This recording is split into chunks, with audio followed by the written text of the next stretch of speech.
Tonight we're speaking with Anil Mehta. The topic for tonight is deity worship. What is it? What is deity worship? What is it all about? And in this little conversation and interview, we will find out what are the secrets, what is the underpinning philosophy of deity worship. Anil, you have some questions. Go ahead. Hare Krishna. Just want to know, Prabhu, the word we hear a lot is, we call it deity worship, but generally people say this is idol worship. So the question would be, what is the difference between idol and deity? That's a very good question, Anil. And many people asking that indeed, what is the difference between idol and deity worship? And we have to take help of Christianity and the Bible, because that's where it comes mainly from. When Moses was on Mount Sinai and he got the tablets of stone with the 10 commandments, he was away for considerable time. And what did they do? The foolish people.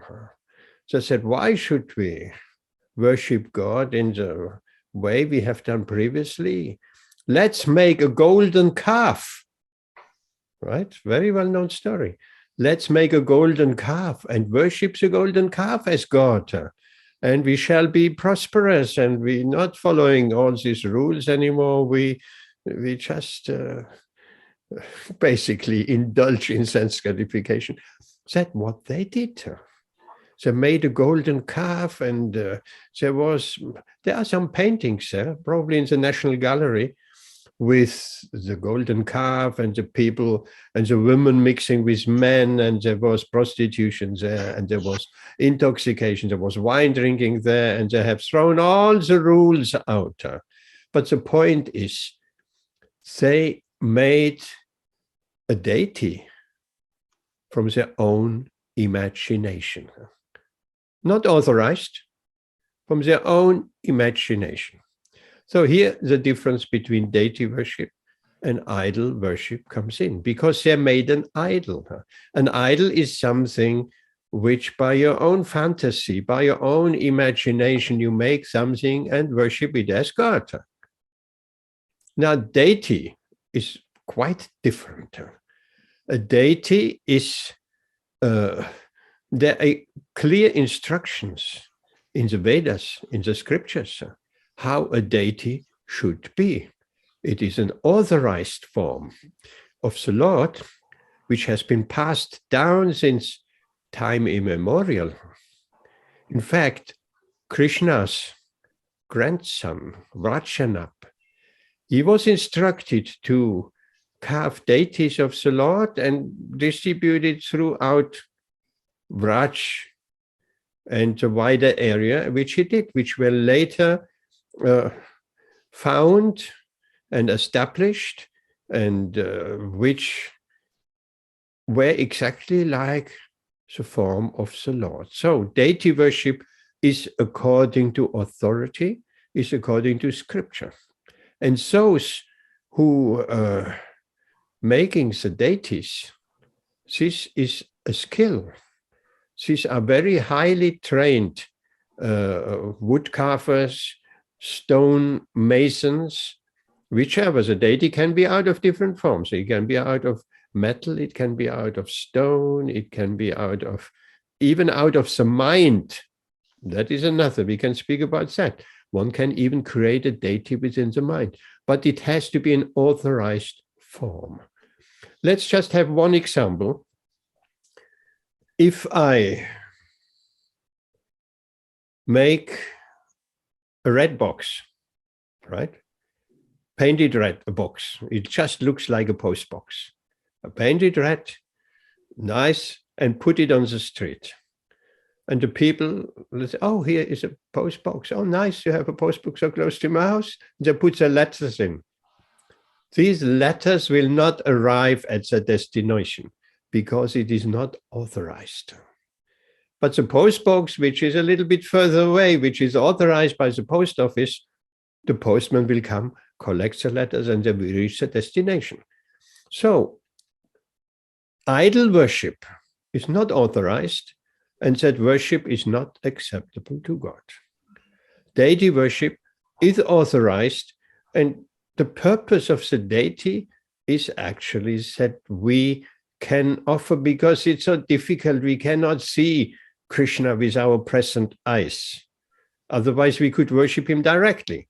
So Krishna, in his great wisdom and mercy, he has given us his deity worship, which the deity is looking exactly like the Lord looked 5,000 years ago when he walked on the soil of Vrindavan and Dwarka and so on. So Krishna accepts the service of his devotees through the form of the deity. In fact, the deity is non-different from the transcendental spiritual form of the Lord.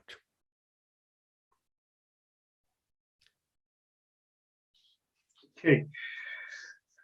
That actually reminds me a verse from Srimad Bhagavatam, Lohi Daru Mai, the different materials that deity can be made in. And that's Manomai as well, that can be made in your mind. And I think that's the best form of deity. Well, it's certainly a very convenient form for someone who's traveling, maybe, for someone who's very poor. And there's a story. May I tell the story about the brahmin who was so poor? He heard about deity worship, but he had no deity.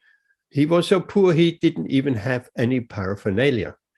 Because for deity worship, you need an arati tray, you need a lamp, you need some incense, you should offer some food, you need a bell, you need flowers, and quite a few things, a chamara, a peacock fan, like that. It's an authorized process. It's directly described. So he had none of that. But when he was sitting in a meeting of sages, just see, he was sitting in a meeting of sages. So this sadhu sangha of sages, of devotees, of sadhus, that is very, very important. Satsanga or sadhu sangha. So why is it important? Because he heard in that meeting that one can also do manasa puja. He never heard that before. Manasa, man, is a mind. Krishna says, man mana bhava mat bhakto. Man mana, always think of me. So mind, manasa puja. We can do manasa puja by meditation in the mind. So making a deity out of mind. Oh, and you thought, oh, that I can do. I can do that. I'm a poor man. I cannot do with arti paraphernalia, but and I have nothing, no food to offer to the Lord. I'm so poor. But I can do that manasa puja. And he heard the instructions how to do that. So he went to the banks of the Ganges. He sat down in a comfortable position in an asana. He closed his eyes and he meditated.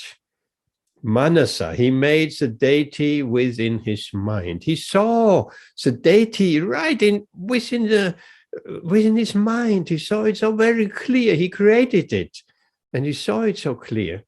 And not only that, he created all the paraphernalia within his mind as well. He had an ati plate made out of pure gold. He had beautiful chamara, huge peacock fan with golden handle engraved, and he had a lamp with 5 wicks and very nicely ornamented, beautiful everything. And he had aside some nice foodstuff, some sabji, some rice, some dal, pakoras, kachori, laddu, simply wonderful, luglus, gulab jamun, shrikant, all of beautiful chapatis, puris, and so on. He created that all within his mind. And he went within his mind, he went down to the Ganges with golden pots and got some water for bathing the Lord. So, all within his mind. And he meditated. And he did the puja. And he offered the foodstuff. And after some time, he came out of his meditation and he was completely satisfied. Deep in the heart, very much satisfied he has done his worship. So he thought, that is very nice. I saw Krishna within my mind. I offered him arti. I offered him foodstuff of the highest quality, which even a rich man might struggle to get all this nice paraphernalia. So he did it next day again. Next day again, next day again. One day, within his mind, he made some sweet rice. He thought, that Krishna likes sweet rice. Lala, little Lala, he likes sweets. He steals butter and sweets from the gopis he heard, so he will certainly like sweet rice.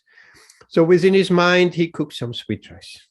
And when it was time for offering, he wasn't quite sure if the sweet rice was cooled down, because sweet rice is generally not offered hot. It's offered cold, cooled down. So within his meditation, because he couldn't just take a spoonful of the sweet rice, we don't eat anything before the Lord is fed. So he put his finger into the sweet rice. And the sweet rice was hot. And he felt the pain. And he felt his finger burned. And he woke up from his meditation. And he looked at his finger and it was burned and red. Now, how is that possible? He just meditated within his mind.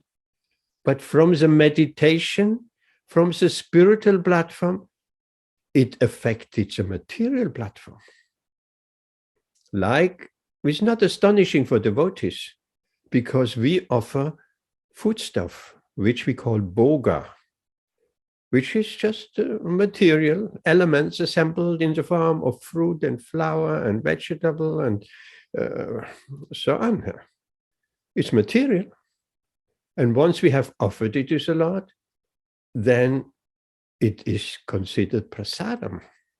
It is spiritual, because it has been brought in touch with the deity. It has been put in front of the deity of the Lord. And Krishna can eat by just glancing over the foodstuff. So Krishna is not like us. We can only eat with our mouth. Krishna can eat with any senses. His senses are interchangeable. And that is an important lesson to learn. Krishna is transcendental. He may come in a human-like form. We never say Krishna comes in a human form. There was some gentleman recently, maybe you have seen, a video has been circulating and thoughtlessly forwarded on WhatsApp, more, and lots of people have seen it. He wanted to create a Bhagavad Gita university. He wanted to train gurus all over the world and change the face of the world. But when he spoke about the Bhagavad Gita, 3 minutes into that video, he said, energy manifests in human form and speaks. Right? He was speaking about Krishna. 2 mistakes. Krishna is not energy, which manifests when he comes down to this world, he manifests then. He is always in his eternal spiritual form, as he was 5,000 years ago. He is in the spiritual world in the very same form. Not he is Brahman, impersonal energy, and then manifests as form. That was the first mistake. Second, he manifests in human form. No, he does not manifest in human form. We could say he manifests in a human-like form. How can it be a human form when Krishna can eat with his eyes? How can it be? Or eat with his ears by hearing the mantras of offering. We cannot eat with our eyes. That is human form. Krishna is a transcendental form. He can exchange the various senses. They all can be exchanged. So it's not a human form, but this is the conception of the impersonalist. They think God is original energy, and then when he manifests in this material world, he manifests in a material body. That's it. So this is not like this. So I got a bit lost. Bring me back. Oh yeah, to the Brahmin. Yeah. So he woke up and looked at his finger. It was burnt. At the same time, the Lord in Vaikuntha was smiling. Why was he smiling? Lakshmiji was there and massaged his feet. And she, why are you smiling? He said, oh, something very special happened.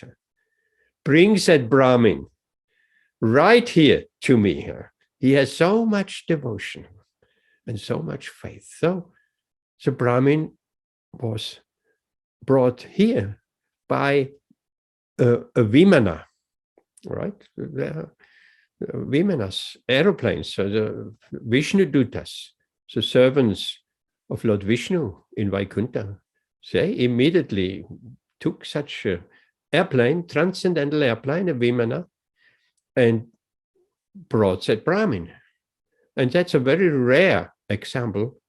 They brought this Brahmin in his very same body to the Lord in Vaikuntha. That is rare. Normally we leave our body and our next body will be in the spiritual world. But there are a few examples where someone is going with his very same body be brought in front of the Lord of Vaikuntha. So, and Krishna was very pleased. He got full liberation. He became a Vaikuntha Basi, a resident of Vaikuntha. And I mean, that what teaches the story, what teaches us that Manasa Puja can be performed within the mind. Deity within the mind, and as you so nicely said, can be done out of different dhatus, out of metal, out of wood, out of stone. May I recount one other story, a most amazing story, a real recent story, maybe 50 years back. There was one family, an Indian family. They were going to India with their 2 children. And they have been visiting Vrindavan. The boy was so much amazed about Vrindavan. He really took a liking to Vrindavan. He was just so enchanted. Who wouldn't? Who wouldn't? We go to Vrindavan, we come, if we have a little bit of pious merit and we have a little bit the eyes to see beyond the rickshaws, the smells, the dust, the cars and the noise and the bargaining in the market, if we just cross this kind of boundary and we're going a little bit deeper, then we see the Vrindavan, the curtain is lifted. So obviously he has seen a glimpse of that Vrindavan and he liked it so much. And when the time came for the parents a ticket and to go back to America, then he said, I want to stay here. They said, oh, you cannot stay here alone. He must have been maybe 16, maybe 18, I'm not sure, but pretty young still. And they couldn't convince him. He said, no, I'm going to stay here. Okay, so agreed. You stay a little bit longer, and here is a ticket and everything, here's some money, and then in a week or 2, you come back separately. So they left, but he never came back. So I wrote to him and said, no, I'm staying in Vrindavan. So he had nothing. That money was very quickly exhausted. And he had a little shelter in some Brahmin's house. And his daily routine was, and that is where the deity worship comes in. He went to, I'm not quite sure, to the banks of the Jamuna or some nice place. He sat down. His deity, what he did, he wasn't Manasa Puja. Partly, he wrote into the sand with his finger, Radha. Right? He wrote down Radha. And by that time, he knew the Devanagari. He wrote in Devanagari. He wrote Radha. It can be learned. Not, maybe he had some previous knowledge of Devanagari. I don't know. So when he had Radha written in the sand, that was his deity. So even writing in the sand can be a deity. And then he chanted his prescribed rounds of Hare Krishna Mahamantra, and he meditated on the deity, he meditated on Krishna and Radha, and so on, all day long, in his mind. And he had the deity right in front of him in the form of Radha drawn into the sand. In the evening, he just wiped it all clear again so that nobody steps on it, and he went home. Next day, same thing. Next day, same thing, same day after day after day. He wrote Radha into the sand. And one day when he wrote Radha, he felt something hard, not the soft sand. And curiosity hit it a little bit. There was something. And he dug deeper, and there was a beautiful deity of Krishna right there on the spot. A beautiful deity of Krishna. He dug it out and he worshipped that deity in a little cupboard in the corridor of that Brahmin's house. His name, that story can be found on the internet. His name was Ganesham Baba. He was very austere. He was a very special devotee. And the story goes on, but I will not recount it here in full, because that just writing Radha into the sand, that is enough to understand the bhakti, the devotion, and the deity in what kind of form it can appear. And the deity can then materialize. So Krishna has materialized right on the spot by his devotion, just like Radha Raman. Bhatta Goswami, he had no deity. All the other Goswamis had deities, and he had only Shalagram Shila to worship Shalagram Shila around stones coming from special places. And he worshipped that, and he wished he could dress Krishna, but around Shalagram Shila you cannot dress so nicely. So one day, Krishna manifested from his Shalagram Shila as a beautiful Radha Raman, black like the Shaligram Shila, stone, in beautiful form, and still up to today, that Radha Raman is worshipped in the Radha Raman temple in Vrindavan. So here I stop. Yes, I was just thinking about that example you gave first, that disciples of Moses made a golden calf and started worshipping that just idol. But the good thing is they were actually worshipping Govansha. At least they did a calf, nothing else.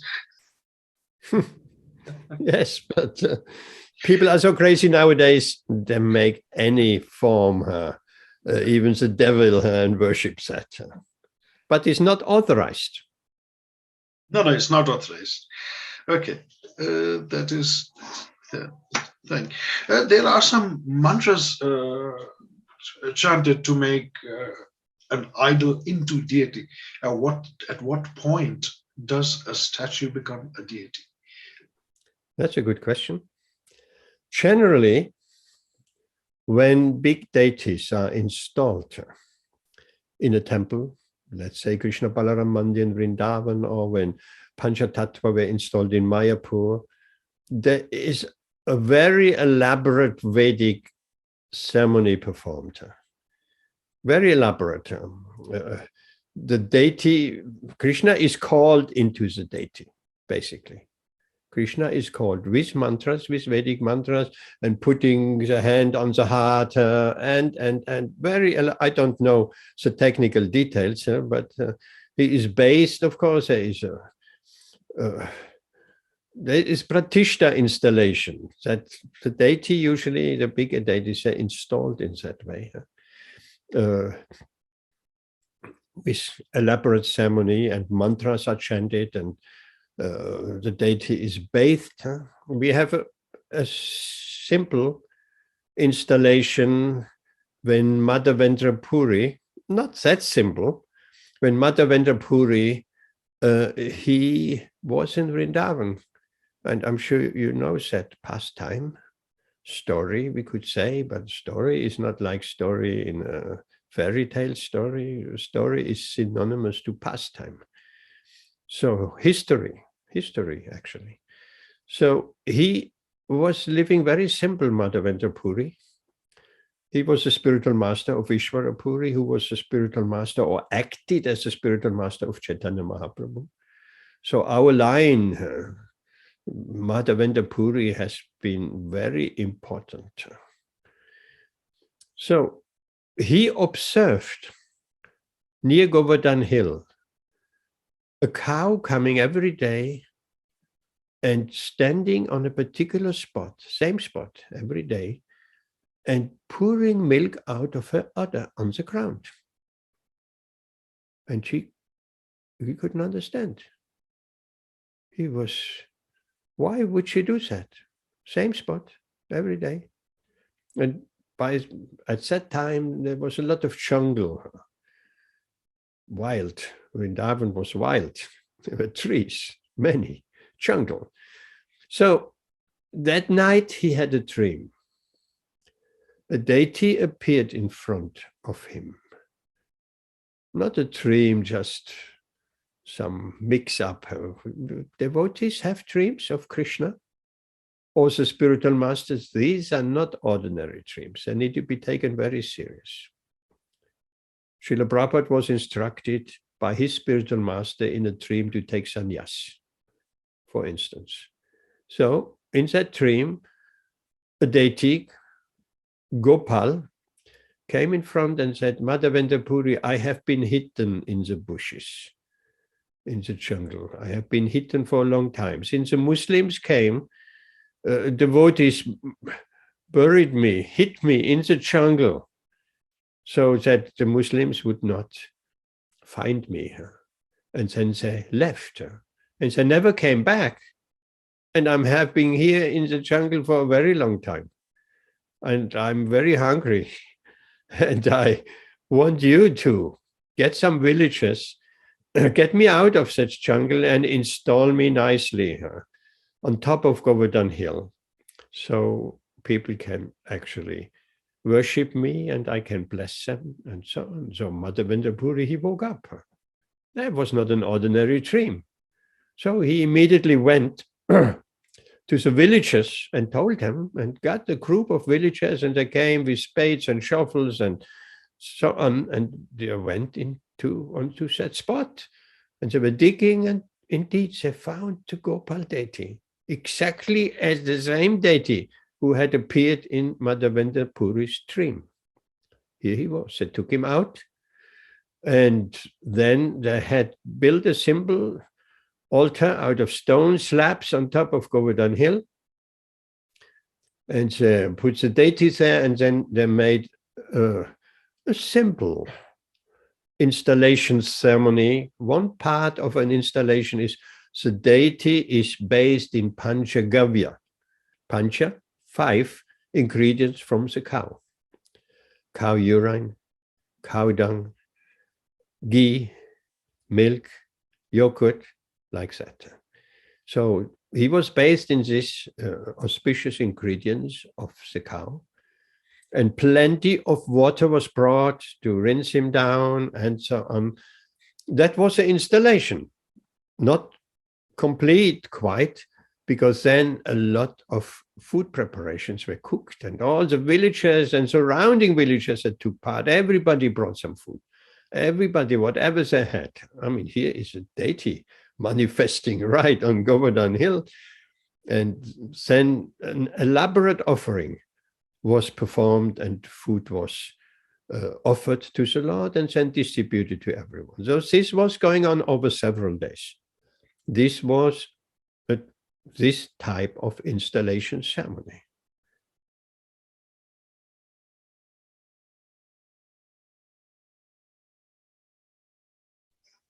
Very interesting. Very interesting. Yeah, I have heard many people talking as if we're dressing up dolls. What is this? The way I understand it, the way I look at it is that deity is called Vigraha, the form of Lord. And even in India, people say Murti Puja. Murti is statue. Murti is just a statue. But what we worship is not a Murti, it's a Vigraha, Lord's form. And they're very, very different things. To understand it in a way, this this is pre-1947. There was a devotee who, under a bridge in Lahore city, now it's in Pakistan, used to have a picture of a deity. I don't know whether it was Krishna or Rama, but whoever he worshipped, he had this picture, and in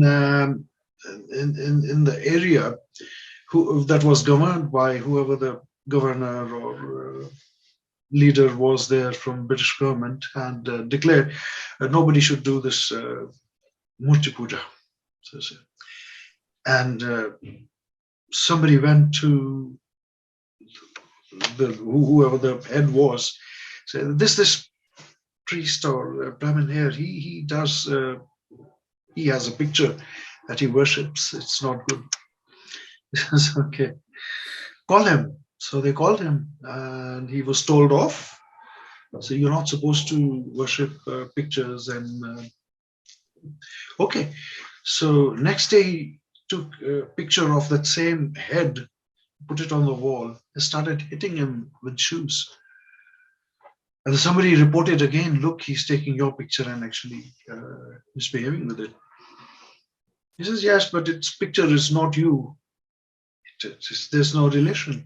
So what I do to picture, why does it affect you? He says, no, this is my picture.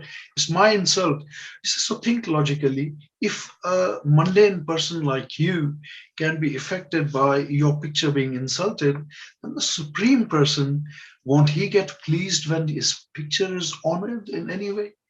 So it is all in the mind. It is not about the view. It's about the vision, how we treat. Anyway, this was just a small story. The main point is how we look at deity. Is I listened it from, I think it was Ramesh Bhai, a very nice Katha, this speaker. He says wonderful Bhagavatam, Srimad Bhagavatam Katha, and he says, if you want to understand what is deity worship or Vigraha worship or puja, is you take a 100 or say 500 rupee note, the actual one, and take a 500 rupee which you print on your computer and printer. So put two together. Now your eyes are looking at both exactly the same way. The eyes cannot differentiate, but your intelligence, your eyes look at them in the same way, but your intelligence sees money in one. So it's not the eyes, it is what the mind, it sees money in one. So that means that is called darshan. We go and, as we say, we are having an audience with his lordship or the deity, or having an audience means that we are actually going for darshan. So darshan is not done with eyes. Eyes look at the stone, but the mind or intelligence sees Krishna or whoever you worship within that deity. It's also like you might see some old, say, imagine an old person takes out a picture from his pocket and starts looking at the picture of his beloved. and look at the expressions on the face. Sometimes he will smile, sometimes they start crying. So are they actually crying because they're looking at a bit of paper and some ink? No, the eyes are looking at the paper and the ink, but within their mind and intelligence, they are seeing their beloved in there. So it's not the paper which is making them experience and go through some bhav. It is the intelligence, the mind sees their beloved in there. So when we go into the temple, eyes might look at stone, anything, or a vigraha made of any material object, but the intelligence sees Krishna within that vigraha. That is Hare that is what Krishna. is darshan. Yes, that is beautiful. Beautiful example of the banknote. If you take the printed note and you circulate it, you will be in trouble, because it's not authorized. Same with the postbox. It's not authorized. They put handcuffs on you. You are money, whatever, fraudster. Right. So yes, the bhakti, the devotion makes all the difference. And there is a very nice story to explain how the devotion makes all the difference. And as you said, if someone thinks the murti is a deity, the vigraha is made out of stone, and the spiritual master is an ordinary person, that's a shastric statement, then he has a hellish intelligence. So that story goes like that. Sometimes we say also murti as deity. There's a kind of Vishnu murti, interchangeable. Anyway, so there was a poor family, relatively poor, husband, one son, and wife. And they had a deity of Krishna in a separate room. And the wife would make the food, and the husband would offer it every day. And that was their prasadam. They lived off that prasadam. They had no separate cooking. So they made a nice plate of foodstuff for the Lord. And he went on the altar and he put that plate down and he did the achman and purificatory process. And then he said the offering prayers and put the bell down and left the altar room. He drew the curtain because Krishna is eating in private. Nobody is supposed to be there. Everywhere, all around the world, deity eats in private. And then when he came back, he clapped 3 times in his hands and he took the plate. Krishna has eaten. I have left that plate for 10, 15 minutes. And he brought it back to his wife and she distributed that food in 3 plates, one for the husband, one for the boy, and one for herself. And she washed the offering plate and then everybody took prasadam. So that has been going on since a long time. And the boy has seen from outside what his father did. He has not been present while the father offered, but he knew what's going on, externally at least. So one day the father had to go to a town further away. And the boy was then 5 years old. So he said, my dear boy, I have to go to the next village for a few days. And I want you to do the offering to the Lord.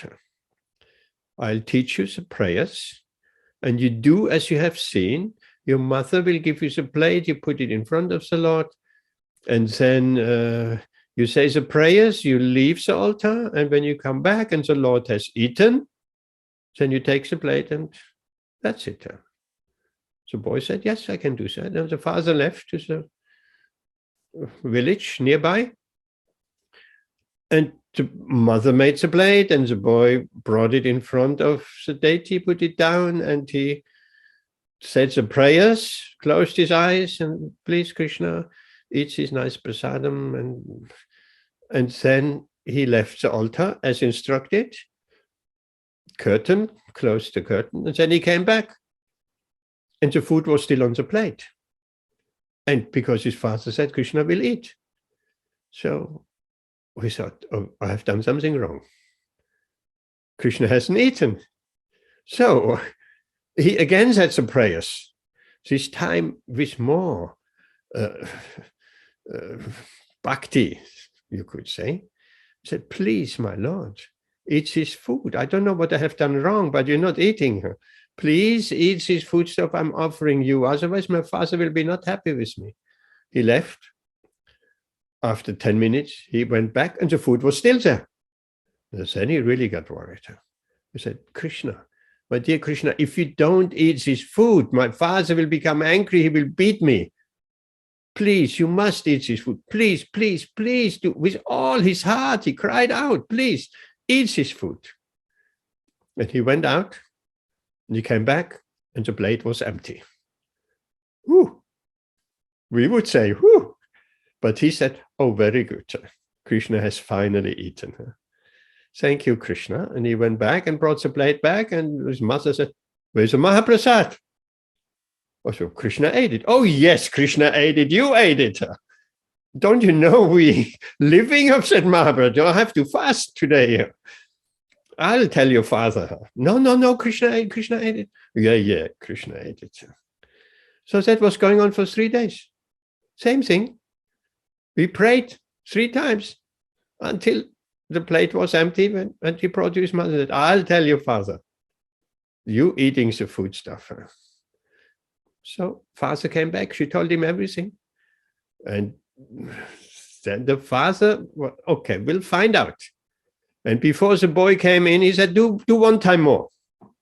And he hid himself in the deity room. You're not supposed to be in the deity room when Krishna is eating, but he hid himself. Then the boy was same procedure. Again, he was offering, and then again 3 times, and the 3rd time he was crying, please, Krishna, you must eat this. And then Krishna extended his hand. The deity extended his hand and wanted to take the food. And the foolish father, he jumped out of his hiding place and said, you're not supposed to eat that food. You're supposed to leave that for us. And so Krishna turned to him and said, and you're not supposed to be in the deity room when I'm eating. And this line, family line, has been cursed. There were no offspring in that family line, only the only offspring from that boy. That was continuing. So that is a very instructive story. The deity can eat when he wants. And we had some many years, 10, 15 years, 20 years ago, we had all over the newspapers, the deities are eating, the deities are drinking milk. Do you remember that? Deities are drinking milk. Different deities. Ganesh is eating milk and people were putting milk and the milk was disappearing and the scientists were saying, yes, it's a porous material and that got absorbed and capillary and this and that. Yeah, but the deities all over. They were drinking milk. So the materialists cannot understand that. So Krishna can do anything depending on our devotion. Great. What else? That's pretty much it. We just wanted yes, we could wind it down. I mean, if there's anything else, one more last, because we did half an hour, over half an hour. Yes, probably. No, that was it. That was it. Okay, let me say one more thing, and you probably will even like that. Generally, the materialists, they cannot understand the deity worship. They will say puppets or like that. But who can not absolutely understand the principle of deity worship are the Muslims. They cannot understand. They say, no, God, Allah, Akbar, Allah is great and God is everywhere. But not in the deity, right? God, Allah can be everywhere, but not in the deity. Yes. Right? That is very strange. If God is everywhere, he can also be in the deity, of course. So they don't accept deity worship. because they don't understand deity worship. They are rather on the impersonal side. Yeah. Even so, they give a name to God, Allah, but they believe Allah is not a person. Generally, not all. There are Sufis and others who understand much more, but generally, they don't understand the concept of deity worship, the concept of bhakti. It's all on the intellectual platform. Like the Gyanis, they're all on the intellectual platform. They can understand Brahman and the Brahman effulsions, and everything rests on Brahman. The eternity aspect of the absolute. And they can understand the absolute truth and the eternity aspect. But when it comes to one step higher, the Paramatma, God in the heart of every living entity, in every atom, sense a struggle. What to speak of understanding God is a transcendental person, because they think person, now how can you bring down God to our level? Because they cannot understand a transcendental spiritual form. They identify with material form, and obviously God doesn't have a material form. So they don't understand the concept of spiritual form. And that's why they don't understand deity worship. Okay. This is made up of two words, deity and worship. Today we have discussed deities, and next time we will discuss what actually is worship, and what is the meaning of worship, and what kind of worships there are. What constitutes as worship? What do we do that we can classify as this is worship? That's a beautiful topic. Worship, that brings us to many other beautiful topics. I'm looking very much forward, Anil. We'll see aspects of worship, different aspects. Thank you very much for your beautiful question and elaborations. And we're looking forward of having another session on worship and the different types of worship. Yes, we will. Hare Krishna. Thank you. Hare Krishna to everyone. Hare Krishna.